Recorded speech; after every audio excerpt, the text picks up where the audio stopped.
With that being said, this is now over. We convene 5 minutes versus. You guys are lame.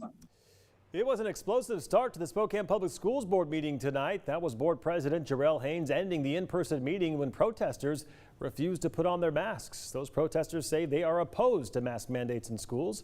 Grab 2's Morgan Trout has been following this issue for us all week long. She is live in the newsroom tonight with more from tonight's meeting. Morgan?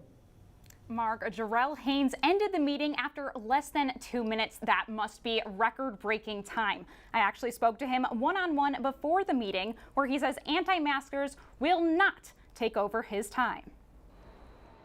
Spokane Public Schools has one final board meeting before thousands of students return to campus. On the agenda was reopening information, discussions of the budget, and equity policies. But anti-mask and vaccine protests disrupting SPS and other school district meetings have been happening for weeks now, and we're threatening tonight's important meeting. If everyone's not willing to abide by that, then we'll find another way to have our meeting and get our jobs done.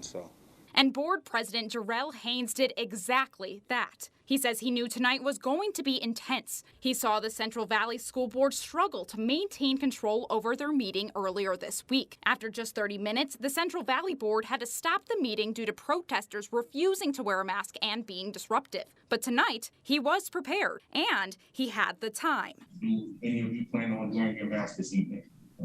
No. Okay. With that being said, this is now over. We convene 5 minutes versus. You guys are lame.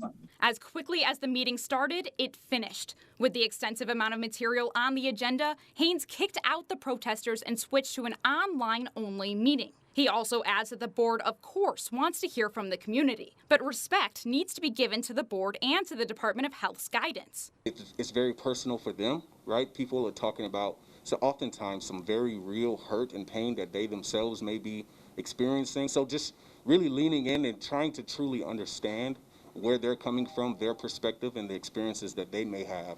During the online public comment, the majority of people were extremely complimentary of the mask mandate, especially students. Haynes noted that many of the anti-maskers that attended the SPS meetings don't live in District 81.